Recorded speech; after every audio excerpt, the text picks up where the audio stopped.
ആയി സുഹൃത്തുക്കളെ, നമ്മുടെ പയറ് എല്ലാം വള്ളി വീശി. അപ്പോൾ വള്ളി വീശിയതൊക്കെ കെട്ടിയിട്ടുണ്ട്. അതെങ്ങനെയാണ് കെട്ടിയെന്ന് കാണിച്ചു തരാം. നമ്മൾ വള്ളി കെട്ടാനായിട്ട് എടുക്കുന്നത് ഈ ടങ്കീസാണ്. അപ്പോൾ ആദ്യം തന്നെ നമ്മളത് ഏകദേശം ഒരു അളവെടുത്തിട്ട് കട്ട് ചെയ്യണം.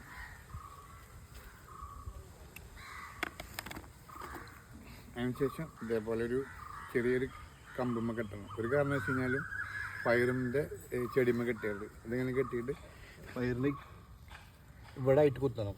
വേരുമ്മലല്ല, ഇതായിട്ട് കുത്തിയതിന് ശേഷം നമ്മൾ ഇതേപോലെ 1-2 ചിറ്റി കൊടുക്കണം.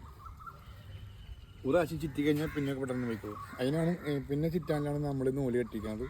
ഇതിമ്മ ചുറ്റി വീണ്ടും നമ്മൾ ഇതിമ്മ ചുറ്റി വീണ്ടും നമ്മൾ ഇതിമ്മ ചുറ്റി ഏട്ടൻ്റെ ഒപ്പിൽ ഇതേപോലെ കെട്ടിക്കഴിഞ്ഞാൽ കഴിഞ്ഞു. പിന്നെ പടർന്ന് പോയിക്കോളും. അങ്ങനെയാണ് ഇത് മൊത്തം നമ്മൾ ചെയ്തിരിക്കുന്നത്. കംപ്ലീറ്റ് കെട്ടിയിരിക്കുന്നത് അങ്ങനെ.